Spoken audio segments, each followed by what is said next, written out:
Welcome back to my YouTube channel. ಯಾರ್ಯಾರು first time ನನ್ನ blog ನೋಡ್ತೀರೋ ಅವ್ರು ಹೋಗಿ ದಯವಿಟ್ಟು ನನ್ನ ಬ್ಲಾಗ್ನ ಸಬ್ಸ್ಕ್ರೈಬ್ ಮಾಡ್ಕೊಳ್ಳಿ ಮತ್ತು ಪಕ್ಕದಲ್ಲಿರೋ ಬೆಲ್ಲೈಕನ್ನ ಕ್ಲಿಕ್ ಮಾಡೋದನ್ನ ಮರಿಬೇಡಿ. ನೀವು ಕ್ಲಿಕ್ ಮಾಡಿಕೊಂಡ್ರೆ ನಾನು ಹಾಕೋ ವೀಡಿಯೋ ಫಸ್ಟ್ ನೋಟಿಫಿಕೇಷನ್ ನಿಮಗೆ ಬರುತ್ತೆ. ಇನ್ನೊಂದು ಇವತ್ತು ಏನಪ್ಪ ಸ್ಪೆಷಲ್ ಅಂದರೆ ನಮ್ಮ ಯಜಮಾನ್ರು ಮಂದಿಯವ್ರಿಗೆ ಹೋಗ್ತಾಯಿದ್ದೀವಿ. ಇದು ಹೋಗ್ತಿರೋದು 2ನೇ ಸತಿ ಏನೋ. ಫಸ್ಟ್ ಟೈಮ್ ಮದುವೆ ಆದಮೇಲೆ ಹೋಗಿದ್ದೋ, ನನ್ನ ಬರ್ಡೇಗೆ ಹೋಗಿದ್ದೋ. ಈಗ ಗಾಡಿ ತೊಗೊಂಡಿದ್ದೀವಲ್ಲ ಅದಕ್ಕೆ ಪೂಜೆ ಮಾಡ್ಸೋಕೆ ಹೋಗ್ತಿದ್ದೀನಿ. ಆದರೂ ನನಗೆ ಹುಷಾರಿಲ್ಲ, ಆದ್ರೂ ಗಾಡಿ ಪೂಜೆ ಮಾಡಿಸ್ಬೇಕು. ಒಂದು ತಿಂಗಳು ತುಂಬಕ್ಕಿಂತ ಮುಂಚೆನೇ ಮನೇಲಿ ಗಾಡಿ ಪೂಜೆ ಮಾಡಿಸ್ಬೇಕು ಅಂತ ಹೇಳಿದ್ದಾರೆ. ಅದಕ್ಕೇ ಈಗ ಹೋಗ್ತಾಯಿದ್ದೀವಿ. ಹೋಗ್ತಾ ಸಿಗ್ತೀನಿ, ಬನ್ನಿ ಗೈಸ್. ನಾವು ನಾಳೆ ನಮ್ಮ ಮಂದಿಯವ್ರಿಗೆ ಹೋಗ್ತಾಯಿದ್ದೀವಿ. ಅದಕ್ಕೆ ಏನೇನು ಈಗ ತಂದಿದ್ದೀನಿ ಪೂಜೆ ಸಾಮಾನು ಅಂತ ತೋರಿಸ್ತೀನಿ. ಅಲ್ಲಿ ಬ್ಲಾಗ್ ಮಾಡೋಕ್ಕಾಗಲಿಲ್ಲ, ಸ್ವಲ್ಪ ಹುಷಾರಿರ್ಲಿಲ್ವಲ್ಲ, ಹಂಗಾಗಿ ಬ್ಲಾಗ್ ಮಾಡೋದೊಂದು ಸ್ವಲ್ಪ ಕಷ್ಟ ಇತ್ತು. ಬ್ಲಾಗ್ ಮಾಡ್ಬೋದಾಯ್ತು, ಹಂಗೇನಿಲ್ಲ. ಆದರೆ ಜನ ಸ್ವಲ್ಪ ರೆಸ್ಟ್ ಜಾಸ್ತಿ, ಯಾಕಂದರೆ ಗೌರಿ ಗಣೇಶ ಹಬ್ಬ ಬರ್ತಿದೆಯಲ್ಲ, ಹಂಗಾಗಿ ಸ್ವಲ್ಪ ಜನ ಇದ್ದರು, ಹಂಗಾಗಿ ಬ್ಲಾಗ್ ಮಾಡೋಕ್ಕಾಗಲಿಲ್ಲ. ಈಗ ಏನೇನು ತಂದಿದ್ದೀನಿ ಅಂತ ತೋರಿಸ್ತೀನಿ ಬನ್ನಿ. ಈಗ ಪೂಜೆಗೆ ಇಷ್ಟೆಲ್ಲ ತಂದಿದ್ದೀನಿ, ಏನೇನು ಅಂತ ತೋರಿಸ್ತೀನಿ. ಏನೇನು ತೊಗೊಂಡೋಗ್ತಿದ್ದೀನಿ ನಮ್ಮ ಮಂದಿಯವರಿಗೆ ಅಂತ ತೋರಿಸ್ತೀನಿ. ನಮ್ಮ ಮನೆಯವ್ರ ಗೈಸ್ ಈಗ ಇವನ್ನೆಲ್ಲನೂ ಒಂದೊಂದು ಕವರ್ಗೆ ಹಾಕಬೇಕು, ಒಂದೊಂದು ಸೆಟ್ಟು. ಹಂಗಂದರೆ ಈ ಹೂವು, ಇದೊಂದು ಕಾಯಿ, ಮತ್ತು ಇದೊಂದು ಹಣ್ಣು, ಮತ್ತು ಕರ್ಪೂರ, ಗಂಧದ ಕಡ್ಡಿ, ಅರಿಶಿನ ಕುಂಕುಮ ಮತ್ತು ವೀಳ್ಯದೆಲೆ ಅಡಿಕೆ ಎಲ್ಲ ಒಂದೊಂದಿಗೆ ಒಂದೊಂದು ಕವರಿಗೆ ಒಂದೊಂದು ಅಂತ ಈಗಲೇ ಮಾಡಿ ಇಟ್ಕೊತೀನಿ. ಇಷ್ಟು ಪೂಜೆ ಸಾಮಾನು ನಾನು ತಂದಿರೋದು ಗೈಸ್. ನಾನು ನಮ್ಮದು 3 ದೇವರಿದೆ, ಒಂದು ಹೆಣ್ಣು ದೇವರು, ಇನ್ನೊಂದು 2 ಗಂಡು ದೇವರಿದೆ. 3 ದೇವರಿಗೂ 3 ಹಾರ ತೊಗೊಂಡಿದ್ದೀನಿ. ಒಂದು ಸ್ವಲ್ಪ ಬೆಳಗ್ಗೆ ಮುಡ್ಕೊಳ್ಳೋಕೆ ಒಂದು ಸ್ವಲ್ಪ ಮಲ್ಲಿಗೆ ಹೂ ತೊಗೊಂಡಿದ್ದೀನಿ. 3 ದೇವ್ರಿಗೆ 3 ಹಾರ ತೊಗೊಂಡಿದ್ದೀನಿ. ಮತ್ತು 3 ಕಾಯಿ ತೊಗೊಂಡಿದ್ದೀನಿ. 3 ಚುಪ್ಪು ಹಣ್ಣು ತೊಗೊಂಡಿದ್ದೀನಿ. 3 ಚುಪ್ಪು ಹಣ್ಣು ತೊಗೊಂಡಿದ್ದೀನಿ. ಆಮೇಲೆ ಇದು 3 ತೊಗೊಂಡಿದ್ದೀನಿ. ಗಂಧದ ಕಡ್ಡಿ 3 ತೊಗೊಂಡಿದ್ದೀನಿ. ಕರ್ಪೂರ 3 ತೊಗೊಂಡಿದ್ದೀನಿ. ಅರಿಶಿನ ಕುಂಕುಮನೂ 3 ತೊಗೊಂಡಿದ್ದೀನಿ. ಅರಿಶಿನ ಕುಂಕುಮ 3 ತೊಗೊಂಡಿದ್ದೀನಿ. ವೀಳ್ಯದೆಲೆನೂ ಅಷ್ಟೇ 3 ತೊಗೊಂಡಿದ್ದೀನಿ. ಆಮೇಲೆ ಹಾರ ಇಷ್ಟೇ. ಆಮೇಲೆ ಮನೆಗೊಂದು ಸ್ವಲ್ಪ ಧೂಪ ಎಲ್ಲ ಇರಲಿಲ್ಲ, ಅದಕ್ಕೆ ಮನೆಗೊಂದು ಸ್ವಲ್ಪ ಧೂಪ ತಂದಿದ್ದೀನಿ. ಇವೆಲ್ಲ ಮನೆ ಐಟಮ್, ಮನೇಲಿ ಇವೆಲ್ಲ ಇರಲಿಲ್ಲ. ಇನ್ನೊಂದು ಗಣಪತಿ ಮತ್ತು ಗೌರಿ ಗಣೇಶ ಅಲ್ಲಮ್ಮ, ಗೌರಿ ಗಣೇಶ ಹಬ್ಬ ಬರ್ತಿದೆಯಲ್ಲ, ಅವಾಗೆಲ್ಲ ಓಡಾಡೋಕ್ಕಾಗಲ್ಲ ಅಂತ ಈಗಲೇ ಸುಮ್ಮನೆ ತಂದುಬಿಟ್ಟಿದ್ದೀನಿ ಅಷ್ಟೇ. ಆಮೇಲೆ ಇನ್ನೊಂದು ಒಟ್ಟಿಗೆ ಅಲ್ಲೇ ಹೋಗಿದ್ನಲ್ಲ ಅಂತ ಗೌರಿ ದಾರ ಎಲ್ಲ ತಂದುಬಿಟ್ಟಿದ್ದೀನಿ. ಗೌರಿ ಹಬ್ಬಕ್ಕೆ 4 ಗೌರಿ ದಾರ. ಆಮೇಲೆ ಇನ್ನೂ ನಾನು ರಾಖಿ ಕಟ್ಟಿಲ್ಲ, ಇನ್ನೂ ಅಣ್ಣಂದಿರಿದ್ದಾರೆ ಕಟ್ಟೋರು ತುಂಬ ಜನ ಇದ್ದಾರೆ. ಅವತ್ತು ರಾಖಿ ಹಬ್ಬದ ದಿವಸ ಕಟ್ಟೋಕ್ಕಾಗಲಿಲ್ಲ, ಹಾಸನದಲ್ಲಿದ್ದು, ಹಂಗಾಗಿ ಈ ಸತಿ ಕರೆಸಿ ಕಟ್ಟಬೇಕು. ಅದಕ್ಕೆ 3 ರಾಖಿ ತಂದಿದ್ದೀನಿ. ಇಷ್ಟೇ ತಂದಿರೋದು. ದೇವಸ್ಥಾನಕ್ಕೆ ಹೋಗೋ ಐಟಮ್ಸ್ಗಳು ಇಷ್ಟಿದೆ ಗೈಸ್. ವೆದರ್ ಅಂತೂ ತುಂಬಾ ಕೋಲ್ಡ್ ಆಗಿತ್ತು. ಅಯ್ಯಪ್ಪ ದೇವರೇ, ಇಷ್ಟೊತ್ತಿಗೆ ಇಷ್ಟೊಂದು ಕೋಲ್ಡ್ ಹೊಡಿತಿದೆಯಲ್ಲ. ಇನ್ನು ನಾವು ಬೆಳಗಿನ ಜಾವ ಏನಾರು ಹೋಗಿದ್ದಿದ್ರೆ ಇನ್ನೆಷ್ಟು ಕೋಲ್ಡ್ ಆಗೋದಪ್ಪ ಅಂದ್ಕೊಂಡಿದ್ದೆ. ಆ್ಯಕ್ಚುಲಿ ಹೇಳಬೇಕು ಅಂದರೆ ನಾವು ಮನೆಯಿಂದ ಹೊರಟಿದ್ದು 7 o'clock, 7:30 ನಾವು ಹೊರಟಿದ್ದು. ಆದರೆ ಸಖತ್ ಕೋಲ್ಡ್ ಇತ್ತು. ಒಂದು 3 o'clock or 4 o'clock ಇರುತ್ತಲ್ಲ, ಅಷ್ಟು ಹಿಮ ಬಿದ್ದಂಗೆ ಅಷ್ಟು ಕೋಲ್ಡ್ ಇತ್ತು. ನಾನು ಫುಲ್ ಕವರ್ ಆಗಿಬಿಟ್ಟಿದ್ದೆ, ಯಾಕಂದರೆ ಶೀತ, ನೆಗಡಿ, ಜ್ವರ ಅದೆಲ್ಲ ಇತ್ತಲ್ಲ. ಹಂಗಾಗಿ ನಾನು ಕಂಪ್ಲೀಟಾಗಿ ಫುಲ್ಲು ನೀಟಾಗಿ ಸರಿ ಅಂತ ಕಂಪ್ಲೀಟ್ ಕ್ಲೀನಾಗಿ ಆಗ್ಬಿಟ್ಟು ಬಂದೋ ಗೈಸ್. ಇನ್ನೂ ದೇವಸ್ಥಾನ ಇನ್ನೂ ಕಟ್ತಿದ್ದಾರೆ. ಆ್ಯಕ್ಚುಲಿ ನಾವು ಬರ್ಡೇ ಟೈಮಲ್ಲಿ ಹೋದಾಗಲೇ ಬೀಳಿಸ್ಬಿಟ್ಟು ದೇವಸ್ಥಾನನ ಕಟ್ತಿದ್ರು. ನೀವು ಓಪನ್ ಇದೆಯಲ್ವ ನೋಡೋಣ ಬನ್ನಿ ಗೈಸ್. ಈಗ ಬಂದಿದ್ದೀವಿ, ಬಾಗ್ಲಾಕಿದೆ, ನಾವೇ ಬೇಗ ಬಂದ್ಬಿಟ್ಟಿದ್ದೀವೋ ಏನೋ ಗೊತ್ತಾಗ್ತಾ ಇಲ್ಲ. ಏನಪ್ಪ ಬಾಗ್ಲಾಕಿದೆ, ಕೇಳಬೇಕು ಏನು ಅಂತ. ಪೂಜೆ ನಡೀತಿದೆಯೋ ಇಲ್ವೋ ಅಂತ ಕೇಳಬೇಕಾಗಿತ್ತು. ನಾವು ಹಂಗೆ ಬಂದು ನೋಡೋಣ ತಡೀರಿ ಏನಾಗುತ್ತೆ ಅಂತ ಕೇಳೋಣ, ಯಾರನ್ನಾರು ಗೊತ್ತಾಗುತ್ತೆ. ಈಗ ಇಲ್ಲಿ ದೇವ್ರನ್ನ ಕಟ್ತಿದ್ದಾರೆ, ಹಂಗಂದು ದೇವ್ರ ಗರ್ಭಗುಡಿ ಮತ್ತು ದೇವಸ್ಥಾನ ಕಟ್ತಿದ್ದಾರೆ. ಹಳೇ ದೇವಸ್ಥಾನ ಇತ್ತೇನೋ, ಐ ಥಿಂಕ್ ಹೊಡೆದಾಕ್ಬಿಟ್ಟು ಕಟ್ತಿದ್ದಾರೆ. ನಾನು ಬರ್ಡೇ ಟೈಮಲ್ಲಿ ಬಂದಾಗ ಇನ್ನೂ ಇಷ್ಟು ಫಿನಿಷಿಂಗ್ ಆಗಿರಲಿಲ್ಲ. ಈಗ ಇಷ್ಟು ತಕ್ಕಮಟ್ಟಿಗೆ ಇಷ್ಟು ಫಿನಿಷಿಂಗ್ ಆಗಿದೆ. ಇದು ಮತ್ತು ಅಲ್ಲೊಂದು ದೇವಸ್ಥಾನ ಅದು, ಆಮೇಲೆ ಅದ್ರ ಪಕ್ಕದಲ್ಲೊಂದು ಗರ್ಭಗುಡಿ, ಪುಟಾಣಿ ಗರ್ಭಗುಡಿ ಅದು, ಮತ್ತು ಇದು ಫೋಕಸ್ ಆಗ್ತಾಯಿಲ್ಲ, ವೆಯ್ಟ್ ಮಾಡಿ ಒಂದು ಸೆಕೆಂಡ್. ಇದು ಮತ್ತು ಅದು ಮತ್ತು ಈ ದೇವರು. ನಾವೇ ಬೇಗ ಬಂದಿದ್ದೀವೇನೋ ಐ ಥಿಂಕ್, ನಂಗೆ ಗೊತ್ತಾಗ್ತಾ ಇಲ್ಲ. ನೋಡೋಣ ತಡೀರಿ ಗೈಸ್ ಏನು ಅಂತ ಕೇಳೋಣ. ಬರ್ತಿದ್ದಾರೆ ನಮ್ಮ ಮನೆಯವರು, ಅಲ್ಲಿ ನೋಡಿ, ಅಲ್ಲಿ ಕೇಳಕ್ಕೆ ಹೋಗಿದ್ದಾರೆ, ಬರ್ತಿದ್ದಾರೆ. ತಡೀರಿ ಕೇಳೋಣ ಏನಂತ ಹೇಳ್ತಾರೆ ಅಂತ. ಗೈಸ್ ಹೊಟ್ಟೆ ಹಸ್ತಿತ್ತು ಅಂತ ತಿಂಡಿ ತಿನ್ನೋಕೆ ಹೋಗಿದ್ದು. ಫಸ್ಟ್ ತಿಂಡಿ ತಿನ್ಬೇಡೋಣ ಏನಕ್ಕಪ್ಪ ಅಂತ, ಫಸ್ಟ್ ಸುಸ್ತಾಯ್ತಿತ್ತು, ಮಾತ್ರೆ ತೊಗೊಬೇಕಾಗಿತ್ತಲ್ಲ, ಹಂಗಾಗಿ. ಆಮೇಲೆ ಆ್ಯಕ್ಚುಲಿ ಹೇಳಬೇಕು ಅಂದರೆ ಹೂ ತೊಗೊಂಡಿದ್ದೆ ಗೈಸ್, ಆದರೆ ನಾನು ದೇವಸ್ಥಾನ ನಮ್ಮ ಮನೇಲಿ ನಾನು ಪೂಜೆ ಮಾಡೋಕ್ಕೆ ಹೂ ಮರ್ತು ಬಂದುಬಿಟ್ಟಿದ್ದೆ. ಅದಕ್ಕೆ ನಾನು ತೊಗೊಂಡಿದ್ದೂನ ಅಲ್ಲೇ ಮುಡಿಸ್ಬಿಟ್ಟು ಗೈಸ್ ಕ್ಲಿಪ್ಪಿಲ್ಲ ಹಾಕೊಳ್ಳೋಕ್ಕೆ ಅಂತ ಕ್ಲಿಪ್ ತೊಗೊಳಕ್ಕೆ ಬಂದೆ. ಸೆಟ್ಟೆ ತೊಗೊಂಬಿಟ್ಟೆ, ಆಗುತ್ತೆ ಹೆಂಗಿದ್ರು ಮನೆಗೆ ಯಾವಾಗಿದ್ರು.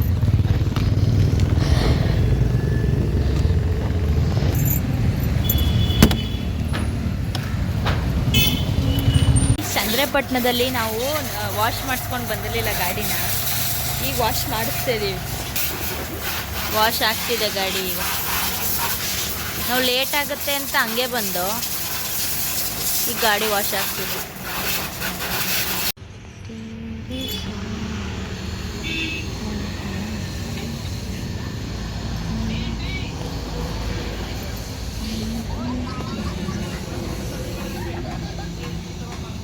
ಗೈಸ್ ಈಗ 11:15 ದೇವಸ್ಥಾನ ಬಾಗಿಲು ತೆಗೀತು. ನಾವು 8 ಗಂಟೆಲೇನೋ ಬಂದವರು, 8:15 ಅಂತ ಬಂದವರು ಅಂತ ಐ ಥಿಂಕ್ ನಾನು ಅನ್ಕೊತೀನಿ. ಅಯ್ಯಪ್ಪ ದೇವ್ರಿಗೆ ಎಷ್ಟೊತ್ತಿಗೆ ಬಾಗಿಲು ತೆಗಿತಾರೆ ನಂಗೆ ಆಗಿತ್ತು. ಆಮೇಲೆ ಸ್ವಲ್ಪ ಹೊತ್ತು ವೆಯ್ಟ್ ಮಾಡ್ತಿದ್ದೋ, ನೀಟಾಗಿ ಪೂಜೆಗೆಲ್ಲ ಅಲಂಕಾರ ಮಾಡ್ಕೊತಿದ್ರಲ್ಲ, ದೇವರಿಗೆ ಅಲಂಕಾರ ಮಾಡ್ಕೊಳ್ಳಿ ಅಂತ. ಅಷ್ಟೊತ್ತಿಗೆ ನಿಂಬೆಹಣ್ಣ ಮರ್ತು ಬಂದುಬಿಟ್ಟಿದ್ದೆ. ಆ್ಯಕ್ಚುಲಿ ಮನೇಲಿ ಇತ್ತು ನಿಂಬೆಹಣ್ಣು, ಆದರೆ ನಾನು ಧ್ಯಾನ ಮಾಡ್ಕೊಳ್ಳಿಲ್ಲ, ಮರ್ತು ಬಂದೆ. ಆಮೇಲೆ ಉನ್ನೀತ ನಿಂಬೆಹಣ್ಣು ಮಾಡಿಸ್ಕೊಬೇಕಲ್ವಾ, ನಿಂಬೆಹಣ್ಣು ತೊಗೊಂಡೋಗ್ಬೇಕಲ್ವ ಮನೆಗೆ ಅಂದಾಗ ಹೋಗಿ ನಿಂಬೆಹಣ್ಣು ತೊಗೊಬರೋಗಿ ಅಂದೆ. ಅಲ್ಲಿ ಹೂ ಇಟ್ಟಿದ್ದೀನಲ್ಲ, ಅದೇ ನನ್ನ ಪೂಜೆದು ಬುಟ್ಟಿ ನೋಡಿ. ಅಲ್ಲಿ ಪೂಜೆ ಬುಟ್ಟಿ ತೊಗೊಂಡು ಅಲ್ಲೆಲ್ಲ ಇಟ್ಕೊಂಡಿದ್ದಾರೆ. ಆಲ್ರೆಡಿ ನನ್ನದೇ ಫಸ್ಟ್ ಪೂಜೆ ಆಗಿದ್ದು, ನನ್ನದೇ ಫಸ್ಟ್ ಪೂಜೆ ಮಾಡಿದ್ದು ಆ ತಾಯಿಗೆ. ಅದಾದಮೇಲೆ ಎಲ್ಲ ಇಟ್ಕೊಂಡು ಪೂಜೆಗೆಲ್ಲ ತಯಾರು ಮಾಡ್ಕೊತಿರ್ತಾರೆ ಎಲ್ಲರದು ಒಟ್ಟಿಗೆ ಇಟ್ಕೊಂಡು ಒಂದೇ ಸತಿ ಪೂಜೆ ಮಾಡಿಬಿಟ್ಟು ಬೇಗನೆ ಇಟ್ಕೊಡೋಣ, ಮಂಗಳಾರತಿ ಕೊಡೋಣ ಅಂತ. ಅದಾದಮೇಲೆ ಅಲ್ಲೆಲ್ಲ ಪೂಜೆ ಮಾಡ್ತಿದ್ರು ನೋಡಿ.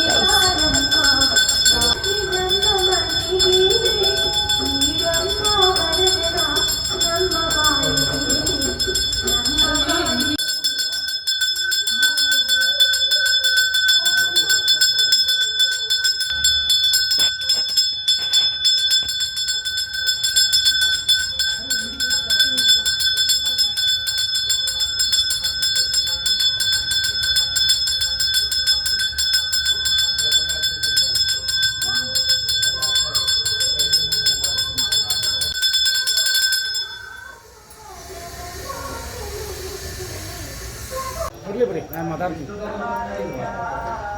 ಯಾವರು? ಒಂಗೆರೆ.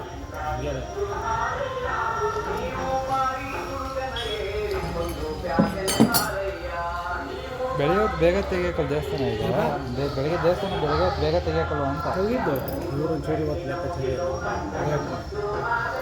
9:00 ತೆಗಿತಾರೆ.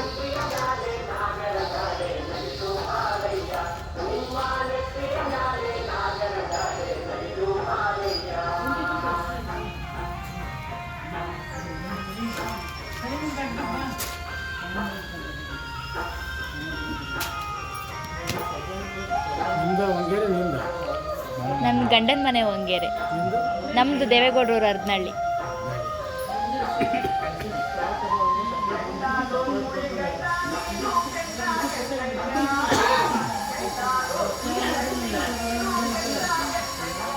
ಗೈಸ್ ಈಗ ಕರಿಬೇರೇಶ್ವರ ಸ್ವಾಮಿಗೆ ಬಂದಿದ್ದೀವಿ. ಈಗ ಹಂಗಂದರೆ ಅಕ್ಕಪಕ್ಕನೇ ಇರೋದೇನೊಂದು 5 ಹೆಜ್ಜೆ 10 ಹೆಜ್ಜೆ ಅಷ್ಟೇ ಆಗೋದು.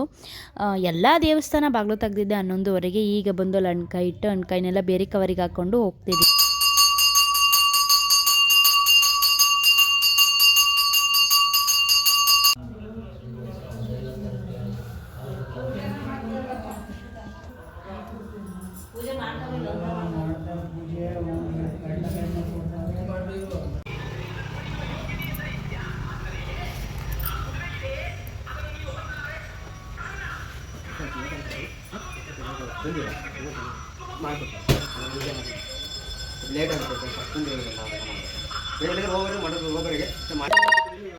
ಗಾಯ್ಸ್ ನಾನು ಇದನ್ನೇ ಗೈಸ್ ಹೇಳಿರೋದು. ನೆಕ್ಸ್ಟ್ ಕ್ಲಿಪ್ಪಲ್ಲಿ ಬರುತ್ತೆ. ನಾನು ನನ್ನ ಗಾಡಿಗೆ ಅಂತ ಒಂದು ಹಾರ ತಂದಿದ್ದೀನಿ, ಮತ್ತು 3 ದೇವರಿಗೆ ಅಂತ ಹಾರ ತಂದಿದ್ದೆ. ಎಂಥ ಜನಗಳಿದ್ದಾರೆ ಅಂದರೆ ಐ ಡೋಂಟ್ ನೋ ಏನೇನು ಆಗ್ತಿದೆ ಏನೋ ಪ್ರಪಂಚದಲ್ಲಿ ಅಂತ. ಅವ್ರು ಏನೂ ತರದಲ್ಲೇ ಬಂದ್ರೂ ನಾನು ತಂದಿರೋ ಹಾರನ ಅವ್ರು ತೊಗೊಂಡೋದ್ರು. ಬಿಡಿ, ನಮ್ಮ ಕಷ್ಟ ಎಲ್ಲ ಅವ್ರಿಗೆ ಹೋಗುತ್ತೆ, ನಾನು ತಲೆ ಕೆಡಿಸ್ಕೊಳ್ಳಲ್ಲ. ಆದರೆ ನನ್ನ ಗಾಡಿ ಹಂಗೆ ಬರ್ತಲ್ಲ, ಒಂದೇ ಒಂದು ಇದು ಮಾಡ್ಕೊಂಡು ಬರ್ತಲ್ಲ ಅನ್ನೋದೊಂದು ಬೇಜಾರಿತ್ತು ಅಷ್ಟೇ ಮನಸ್ಸಲ್ಲಿ. ನಮ್ಮ ಮನೆಯವ್ರು ಹೋಗ್ಲಿ ಬಿಡು, ತಲೆ ಕೆಡಿಸ್ಕೊಳ್ಳೋಕೆ ಹೋಗಬೇಡ ಅಂತ ಅಂದರು.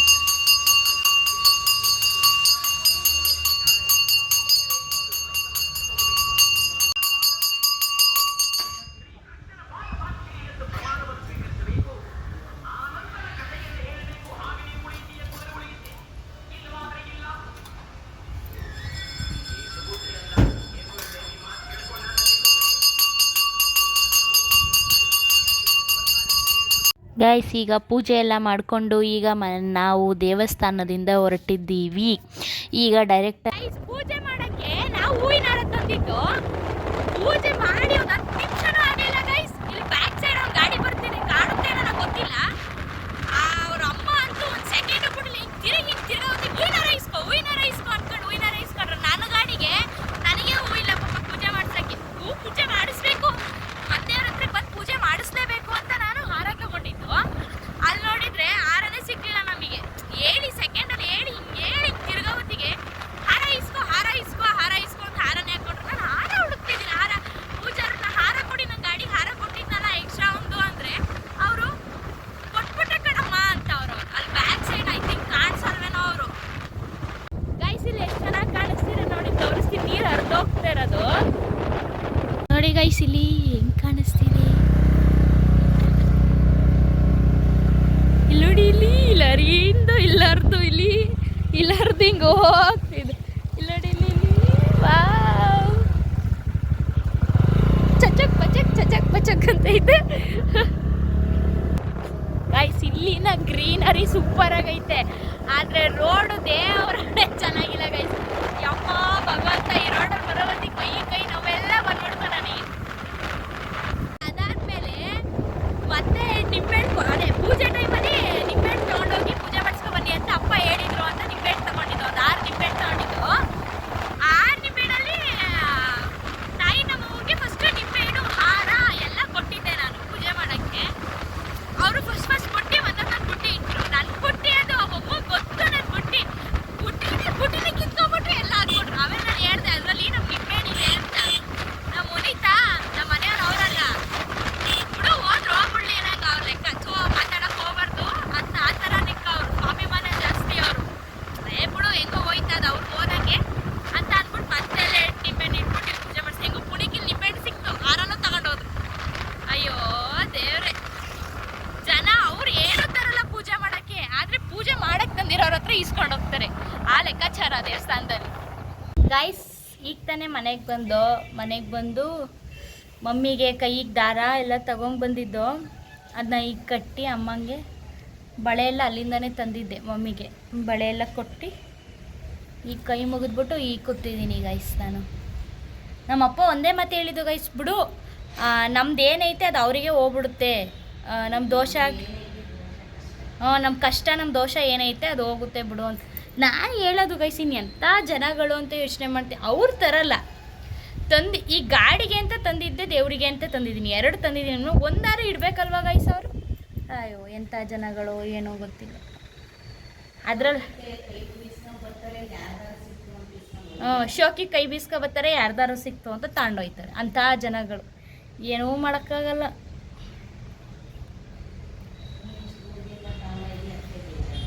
ನಾನು ಬೆಳಗ್ಗೆ ಪೂಜೆ ಮಾಡೋಗಿದ್ದು ನಾನು ತೋರ್ಸೋಕ್ಕೆ ಆಗಲಿಲ್ಲ ನಿಮಗೆ ಹೆಂಗೆ ಪೂಜೆ ಮಾಡಿದ್ದೆ ಅಂತ. ಏನು ಬಟ್ಟೆ ಹಾಕ್ಕೊಂಡಿದ್ದೀನಿ ಅಂತ ನಾನು ತೋರಿಸ್ತೀನಿ ತಡೀರಿ. ಚೂಡಿದಾರ್ ಚೂಡಿದಾರ್ ಚೂಡಿದಾರ್ ಚೂಡಿದಾರ್ ಚೂಡಿದಾರ್ ಚೂಡಿದಾರ್ ಚೂಡಿದಾರ್ ಚೂಡಿದಾರ್ ಚೂಡಿದಾರ್ ಗೈಸ್, ಇದು ನಾ ಮದುವೆ ಟೈಮಲ್ಲಿ ತೊಗೊಂಡಿದ್ದು ನಾನು. ಇದು ಹಾಕೇ ಇಲ್ಲ, ಯಾವುದೋ ಒಂದು ಸುಮ್ಮನೆ ಒಂದು ರೀಲಿಗೋಸ್ಕರ ಸುಮ್ಮನೆ ಒಂದು ಸತಿ ವೇರ್ ಮಾಡಿದ್ದು ಅಷ್ಟೇ. ಇದನ್ನ ನಾನು ಹಾಕೇ ಇಲ್ಲ, ನಾನು ಈಗಲೇ ಹಾಕ್ತಿರೋದು. ನಾನು ಈಗಲೂ ಮಿರರ್ ಒರೆಸೇ ಇಲ್ಲ ಗೈಸ್. ಈಗ ಒಂದು ಸ್ವಲ್ಪ ಪರವಾಗಿಲ್ಲ, ಈಗಲೇ ವೇರ್ ಮಾಡ್ತಿರೋದು ನಾನು. ಏನೋ ಗೊತ್ತಿಲ್ಲ ಗೈಸ್, ಯಾಕೆ ಕಚಡ ಜನ, ಯಾಕೆ ದರಿದ್ರ ಜನದ ಕಣ್ಣು ಬಿದ್ದುಬಿಟ್ಟಾಯ್ತ ನಮ್ಮ ಮನೆಗೆ. ನನಗೂ ಹುಷಾರಿಲ್ಲ, ನಮ್ಮ ಅಮ್ಮಂಗೂ ಹುಷಾರಿಲ್ಲ, ನಮ್ಮ ಯಜಮಾನ್ರಿಗೂ ಹುಷಾರಿಲ್ಲ, ನಮ್ಮ ಅಪ್ಪಂಗೂ ಹುಷಾರಿಲ್ಲ. ಯಾರೇನು ಶಾಪ ಹಾಕಿದ ತಕ್ಷಣ ಯಾರಿಗೂ ತಟ್ಟಲ್ಲ, ಯಾರೇನು ಋಷಿ ಅಲ್ಲ, ಅದು ಅವ್ರ ಮಕ್ಕಳಿಗೆ ತಿರ್ಕೊಂಡು ಅವ್ರ ಮಕ್ಕಳೇ ಹಾಳು ಬಿದ್ದೋಯ್ತಾರೆ. ಯಾರೇನು ಋಷಿ ಅಲ್ಲ, ಯಾರಿಗೂ ಶಾಪ ಹಾಕಕ್ಕೆ. ಇನ್ನೊಂದು, ನಾನು ನನ್ನ ಗಂಡ ನಮ್ಮ ಅಪ್ಪ ನಮ್ಮಮ್ಮ ಒಬ್ಬರು ಮನೆ ಕಾಳು ಅನ್ನೋನು ನಾವು ತಿಂದಿಲ್ಲ. ಹೆಂಗೆ ತಿಂದಿದ್ದೀವಿ ಹಂಗೆ ಅವ್ರಿಗೂ ಬೇಸಾಗಿ ಬಂದಿರೋರು ನಾವು ಯಾರ ಋಣ ರುಕ್ಷಣನೂ ತಿಂದಿಲ್ಲ ನಾವು. ಇನ್ನೊಂದು, ನನ್ನ ಗಂಡ ನಮ್ಮಪ್ಪ ನಿಯತ್ತಾಗಿರೋವಷ್ಟು ಯಾರೂ ನಿಯತ್ತಾಗಿಲ್ಲ ಬಿಡಿ. ಹೋಗ್ಬಿಡ್ಲಿ 1 ರೂಪಾಯಿ ಅಂತ ಬಿಟ್ಟು ಬಂದುಬಿಡ್ತಾರೆ. ಆ ಥರ ನನ್ನ ಗಂಡನೂ ನಮ್ಮಪ್ಪನೂ. ಅವ್ರು ಬೆಳಗಿಂದ ಸಂಜೆವರೆಗೂ, ಅವ್ರು ಒಂದು ಬೆಳಗ್ಗೆ ಹೋದ್ರೆ ಅವ್ರು ಸಂಜೆ ಬಂದೇ ಮನೆಗೆ ಕಳೋದವರು. ಅವ್ರು ಶೋಕಿನೂ ಮಾಡಲ್ಲ, ಏನೂ ಇಲ್ಲ. ಅವರಾಯಿತು, ಅವ್ರ ಕೆಲಸ ಆಯಿತು. ಆ ಥರ ಅವ್ರು ಒಂದು ದಿವಸ ಟೈಮ್ ವೇಸ್ಟ್ ಮಾಡಿದರೆ ಹೆಂಗಪ್ಪ ಲೈಫ್ ಸ್ಟೈಲು, ಆ ಥರ ಅವರು ಇದು ಮಾಡ್ತಾರೆ. ಬೇಡ, ಏನಕ್ಕೆ ಮಲ್ಕೊಬೇಕು ಅಂಥದ್ದೇನಿದೆ, ಹೋಗೋಣ ಆರಾಮಾಗಿ ಕೆಲಸಕ್ಕೆ. ನಮ್ಮ ಅಪ್ಪನೂ ಅಷ್ಟೇ. ಈಗ ನೋಡಿ, ಈಗ ಕರ್ಕೊಬಂದು ನನ್ನ ಬುಟ್ಟಿ ಮತ್ತೆ ಕೆಲ್ಸಕ್ಕೆ ಹೋಗಿದ್ದಾರೆ ನಮ್ಮ ಮನೆಯವ್ರು. ಆ ಥರ ನಮ್ಮ ಮನೆಯವರು. ನಮ್ಮ ಅಪ್ಪನೂ ಅಷ್ಟೇ, ಬೆಳಗ್ಗೆ ಎದ್ದಿದ ತಕ್ಷಣ ಕೆಲಸ, ಒಂದು ಸಂಜೆ ಮನೆಗೆ ಕೊಂಬಿಡ್ತಾರೆ. ಆ ಥರ ಯಾವನೇನು ಋಷಿ ಅಲ್ಲ. ಶಾಪ ಹಾಕಿದ ತಕ್ಷಣ ಸಡನ್ನಾಗಿ ಶಾಪ ತಟ್ಬಿಡೋಕ್ಕೆ, ಇಲ್ಲ ನಾವು ಹುಷಾರಿಲ್ದಂಗೆ ಆಗೋಕ್ಕೆ, ಇಲ್ಲ ನಮ್ಮ ಅಪ್ಪ ನಮ್ಮಮ್ಮ ಹುಷಾರಿಲ್ದಂಗೆ ಆಗೋಕ್ಕೆ, ಇಲ್ಲ ನಮ್ಮ ಯಜಮಾನ್ರಾಗಕ್ಕೆ. ಅವೆಲ್ಲ ಎಷ್ಟಲ್ಲಿರಬೇಕು, ಲಿಮಿಟೇಷನ್ ಅಷ್ಟರಲ್ಲೇ ಇರಬೇಕು. ನಾವೇನು ಅವ್ರ ಅಪ್ಪನ ಮನೆದು ತಿಂದಿಲ್ಲ, ಅವ್ರದ್ದು ನಾವು ತಿಂದಿಲ್ಲ. ಏನೋ ಅವ್ರಿಗೆ ಮಾಡಿದ್ದೀವಿ ಹೆಚ್ಚಾಗಿ ಅಂತೂ ನಾವು ಯಾರ್ದು ನಾವು ತಿನ್ನೋಕ್ಕೆ ಹೋಗಿಲ್ಲ. ಇದು ಯಾರಿಗೆ ಅರ್ಥ ಆಗಬೇಕು, ಈ ಬ್ಲಾಗಲ್ಲಿ ಅರ್ಥ ಆಗುತ್ತೆ ಗೈಸ್, ಅಷ್ಟೇ. ನಾನು ನಿಮಗೆ ಹೇಳ್ತಾಯಿಲ್ಲ, ಈ ಬ್ಲಾಗ್ ನೋಡಿ ಯಾರು ಅರ್ಥ ಮಾಡ್ಕೊತಾರೆ, ಯಾರು ನೋಡ್ತಾರೆ ಅವ್ರಿಗೆ ಅರ್ಥ ಆಗುತ್ತೆ ಅಷ್ಟೇ. ಇದೇ ನನ್ನ ಬ್ಲಾಗ್ ಅಂತ ಹೇಳೋಕ್ಕೆ ಇಷ್ಟಪಡ್ತೀನಿ. ಸ್ವಲ್ಪ ಬೇಜಾರಾಯಿತು, ಏನೇನು ಅಂದರೆ ಒಂದು ಹಾರದೊಂದು ಬೇಜಾರಾಯಿತು, ಇನ್ನೊಂದು ಇದ್ರದ್ದೊಂದು ಬೇಜಾರಾಯಿತು. ಇರ್ತಾರೆ ಜನ, ಊರಿತ್ತಲ್ಲಿ ಒಳಗೇರಿ ಇದ್ದೇ ಇರುತ್ತೆ, ಅದು ಕಾಮನ್, ಅದೇನೂ ಮಾಡೋಕ್ಕಾಗಲ್ಲ. ಅವ್ರವ್ರ ಹಣೆ ಬರ. ಒಟ್ಟಿನ ನಮ್ಮ ಅಪ್ಪ ಹೇಳಿದ್ದು, ನಮ್ದೇನು ದೋಷ ಐತೆ, ನಮ್ದೇನು ಕಷ್ಟ ಐತೆ ಅದು ಅವ್ರಿಗೆ ಹೋಗುತ್ತೆ, ಬಿಟ್ಬಿಡು ಮಗ, ಟೆನ್ಷನ್ ತಗೊಳಕ್ಕೆ ಹೋಗಬೇಡ ಅಂದರು. ಹಾಗೆ ಆಗಲಿ, ನಾನು ತಲೆ ಕೆಡ್ಸ್ಕೊಳಕ್ಕೆ ಹೋಗಲ್ಲ. ಈ ಬ್ಲಾಗ್ ಇಷ್ಟ ಆಗಿದ್ರೆ ಒಂದು ಲೈಕ್, ಒಂದು ಕಮೆಂಟ್, ಮತ್ತು ನನ್ನ ಚಾನಲ್ನ ದಯವಿಟ್ಟು ಸಬ್ಸ್ಕ್ರೈಬ್ ಮಾಡ್ಕೊಳ್ಳಿ. ಯಾರ್ಯಾರು ಇಷ್ಟ ತನಕ ನನ್ನ ಬ್ಲಾಗ್ ನೋಡಿದ್ರೆ ದಯವಿಟ್ಟು ಹೋಗಿ ಪ್ಲೀಸ್ ಸಬ್ಸ್ಕ್ರೈಬ್ ಮಾಡ್ಕೊಳ್ಳಿ, ಮತ್ತು ಒಂದು ಲೈಕ್ ಕೊಡಿ, ಮತ್ತು ಬೆಲ್ಲೈಕನನ್ನು ಕ್ಲಿಕ್ ಮಾಡ್ಕೊಳ್ಳಿ. ವೀಡಿಯೋಸ್ ನೋಡ್ತೀರಾ, ವ್ಯೂಸ್ ಬರುತ್ತೆ, ಆದರೆ ಯಾರೂ ಲೈಕ್ ಕೊಡಲ್ಲ, ಯಾರೂ ಸಬ್ಸ್ಕ್ರೈಬ್ ಮಾಡ್ಕೊತಲ್ಲ. ಎಷ್ಟೇ ನಿಮಗೆ ಎಂಟರ್ಟೈನ್ಮೆಂಟ್ ಮಾಡಿದರೂ ನೀವು ಅಷ್ಟಾಗಿ ಏನೂ ಇಷ್ಟಪಡ್ತಾ ಇಲ್ಲ. ಯಾಕೋ ಬ್ಲಾಗ್ ಮಾಡೋದು ಇಚ್ಛೀದಿಗೆ ಸ್ವಲ್ಪ ಬೇಜಾರು. ಆದರೂ ನಮ್ಮಮ್ಮ ಮಾಡು ನಿಲ್ಲಿಸ್ಬೇಡ, ಏನೂ ಆಗಲ್ಲ, ದೇವರಿದ್ದಾನೆ, ಮಾಡು ಅಂತಾರೆ. ನೀವು ಸಪೋರ್ಟ್ ಮಾಡಿದರೆ ತಾನೇ ಬ್ಲಾಗ್ ಮಾಡೋಕ್ಕಾಗೋದು. ದಯವಿಟ್ಟು ಹೋಗಿ ಸಬ್ಸ್ಕ್ರೈಬ್ ಮಾಡ್ಕೊಳ್ಳಿ. ಇಷ್ಟ ತನಕ ನಾನು ವೀಡಿಯೋ ನೋಡಿದ್ದಕ್ಕೆ ಥ್ಯಾಂಕ್ ಯು ಸೋ ಮಚ್. ಇದೇ ಥರ ಹೊಸ ಒಂದು ವೀಡಿಯೋದೊಂದಿಗೆ ಸಿಗ್ತೀನಿ. Bye guys, love you all.